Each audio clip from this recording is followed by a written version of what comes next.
Dernier jour des Gilets jaunes sur le rond-point de la zone commerciale de Sarreguemines. Ils ont été prévenus du démantèlement organisé ce mercredi matin. Mardi, ils ont commencé à déménager quelques affaires et à détruire leur structure. Au même moment, une bâche aurait pris feu accidentellement et le vent aurait propagé les flammes rapidement, détruisant une partie de la cabane. Malgré tout, ils espèrent pouvoir trouver un nouvel emplacement pour poursuivre leur mouvement. Feu d'appartement rue de la Charrue à Sarreguemines. Hier, vers 16h10, les sapeurs-pompiers ont très rapidement maîtrisé l'incendie. Aucune propagation n'a eu lieu et les dangers ont très vite été écartés, même si l'appartement est complètement détruit. Il semblerait que le feu soit parti d'un sèche-linge. Aucune victime n'est à déplorer, une femme de 38 ans et son enfant de 8 ans ont été pris en charge, ils avaient inhalé de la fumée. Leurs animaux de compagnie, 2 chats et un furet ont également été sauvés des flammes. Ils ont dit non à l'antisémitisme. Plus de 250 personnes s'étaient donné rendez-vous hier soir, place Sibylle à Sarreguemines, pour rappeler les valeurs de notre République. Ce rassemblement apolitique de citoyens et de citoyennes était une réponse aux multiples actes antisémites qui viennent de se dérouler en France, et notamment hier, en Alsace, à Katzenheim, où un cimetière juif a été profané. Incendie de Roulin, les suites. Dans la nuit du 4 au 5 février, un immeuble de 50 logements a pris feu dans la cité de Roulin. Depuis, les sinistrés sont logés à l'hôtel ou ont trouvé refuge dans leur famille ou chez des amis. Les logements sèchent et le gaz et l'électricité sont en train d'être remis en service. Plusieurs locataires pourront retourner dans leur appartement en fin de semaine, mais pas ceux qui habitaient au dernier étage. Les 12 logements situés à ce niveau ont été plus sévèrement abîmés. Leur remise en état nécessitera entre 3 et 4 mois de travaux. Nouvelle étape du grand débat national, Großbliederstorf. Hier soir, une réunion citoyenne était organisée avec le maire en médiateur. Les habitants ont fait part de leurs revendications concernant les 4 grandes thématiques nationales. Parmi de nombreuses suggestions, certains ont évoqué la suppression de la CSG, une meilleure représentativité au sein des députés, l'importance du vote blanc lors des élections ou encore la nécessité de communiquer et de proposer des ateliers autour d'une alimentation saine. Est également présente la députée Nicole Triss qui n'a pas hésité à prendre la parole. Coup de neuf à l'église Saint-Michel de Neufgrange. Après 250 ans d'existence, le conseil de fabrique a décidé de faire des travaux de rénovation. Après le gros œuvre fin 2018, place à la pose des carreaux de granit. Coût des travaux 21 000 €, payés grâce au financement du conseil de fabrique et de la commune et des dons des paroissiens. Ces derniers devraient pouvoir assister aux messes courant mars dans cette église. Excellent résultat des jeunes lutteurs de Sarreguemines. Ce week-end se déroulait le championnat de France de lutte libre à Corbeil-Essonnes. Les Sarregueminois ont décroché 7 médailles, dont 3 par les frères Itaef. Abdulrahman et Saïfoula ont décroché l'or et Ubaïda le bronze. Hakim Oumkadjiev a aussi reçu une médaille d'or. Grâce à ces bons résultats, la Lutte de Sarreguemines est le premier club formateur de France pour la catégorie U15. Stéphane Bern de retour à Bitche pour l'avant-première de Meurtre en Lorraine, un film policier tourné notamment dans les locaux de la mairie. Pour les habitants du pays de Bitche, c'était une grande fierté de découvrir leur territoire mis en avant sur grand écran à l'espace René Cassin. Vous pourrez découvrir ce film sur vos écrans de télévision prochainement sur France 3. Elles sont déjà là. Les 2 cigognes du toit de la mairie de Bitche se sont installées dans leur nid. Elles n'étaient pourtant attendues qu'en mars. La cigogne blanche est une espèce protégée qui a failli disparaître en France. Mais les plans de réintroduction ont été bénéfiques. 300 couples de ces échassiers migrateurs ont été recensés en Moselle en 2017. Le Phase Boob édition 2019 est disponible. Le journal satirique du carnaval de Sarreguemines est désormais rédigé par l'association Les Amis du Phase Boob, présidée par Jean Schwing. Dans cette revue humoristique, on retrouve évidemment des commentaires sur les élus, les différents projets mis en place en 2018 à Sarreguemines et au Pays de Bitche, déménagement de l'office de tourisme, redynamisation du centre-ville, le CIDEM, les médias, toute l'actualité est tournée en dérision. Les internautes se mobilisent pour réouvrir une ligne TER entre Bénin-les-Saint-Avold et Thionville. Lucas Léonard, médecin originaire de Moselle, a décidé de lancer une pétition en ligne adressée au président de la région Grand Est, Jean Rotner. Lucas Léonard déplore le manque de réseau ferroviaire entre les petites villes du Grand Est. Une initiative qui permettrait également de renforcer la coopération transfrontalière en attirant le transport vers les gares des régions frontalières allemandes. Encore en cours, la pétition a pu récolter à ce jour 107 signatures.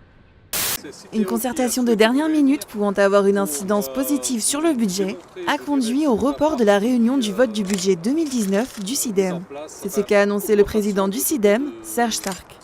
Avec un déficit important depuis 2015, le syndicat peine à équilibrer le budget. Mais le président reste positif et espère pouvoir adopter des travaux de rénovation et de modernisation des équipements d'ici 2019. Depuis 4 mois, les employés de Neuhauser bataillent pour sauver leur emploi. 185 postes sont toujours menacés.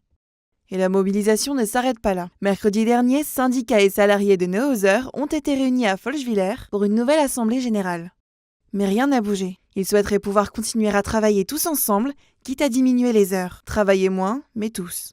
Entre licenciements, reclassements et retraites, salariés et direction restent en désaccord. Une nouvelle réunion aura lieu le 20 février entre responsables de l'entreprise et employés.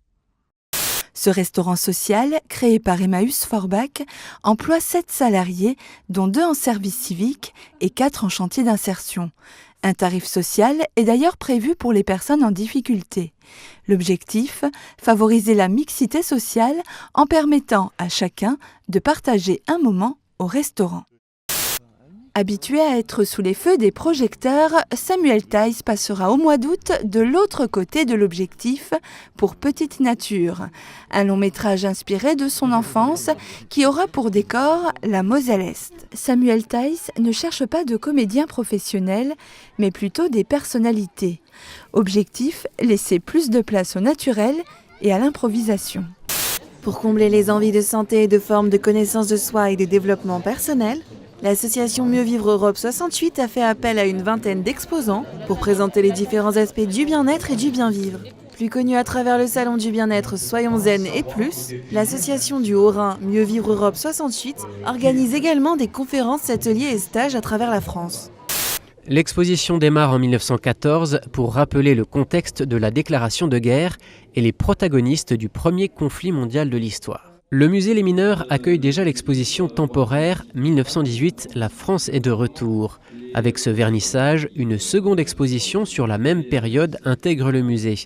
Réalisée par l'historien rossellois Daniel Deutsch, elle apporte un point de vue local grâce à des documents issus de ses archives personnelles.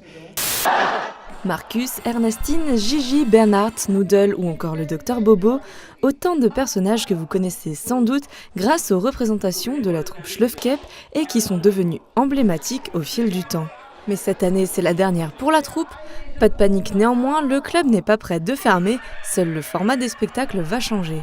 Les membres de la troupe envisagent un format plus court, sous forme de café-théâtre. En 37 ans, ils ont donné de nombreuses représentations et fait rire un public toujours aussi conquis par les petits sketchs.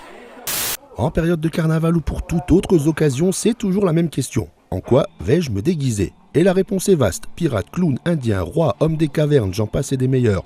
Le mieux est encore de se rendre chez des spécialistes du déguisement, comme ici à Tétin-sur-Nier, chez Paulette. Depuis plus de 20 ans, elle loue des costumes pour que ses clients puissent faire la fête. Le succès de Paulette, sa polyvalence, sa gentillesse et son professionnalisme. Et chez Paulette, on trouve de tout, même des déguisements hors du commun. Il était fermé au public pendant 1 mois et demi. Le centre des impôts de Saint-Avold accueille de nouveau les contribuables depuis ce mois de février. On a retrouvé un fonctionnement complètement normal du centre. Donc les contribuables sont accueillis maintenant tout à fait normalement. Voilà, donc on a accusé un petit retard dans le traitement d'un certain nombre de dossiers qu'on va essayer de résorber grâce aux efforts de nos agents. Parmi les demandes en attente, les réclamations sur le montant de l'impôt et notamment de la taxe d'habitation. La réouverture était donc attendue. Aujourd'hui, nous avons une affluence importante sur Saint-Avold. Beaucoup de contribuables ont attendu la réouverture du centre pour accomplir leurs démarches, notamment dans le cadre du prélèvement à la source. Un incendie criminel avait endommagé les bureaux de la trésorerie mi-décembre. Les contribuables étaient invités à se rendre au centre de Forbach, Creutzwald et Sarreguemines durant les travaux. Mais la mobilisation des Gilets jaunes a perturbé son accès. Aujourd'hui, tous les services en direction du public sont rétablis, mais le centre n'est pas encore entièrement remis de l'incident. Ces travaux sont partiellement terminés. Une partie nous a permis de réaccueillir le public et de réinstaller nos agents. En revanche, les bureaux de la trésorerie qui ont brûlé, nous allons les confiner. Et là, nous allons engager des travaux plus lourds d'ici la fin de l'année. L'enquête pour déterminer le ou les acteurs de l'incendie est toujours en cours.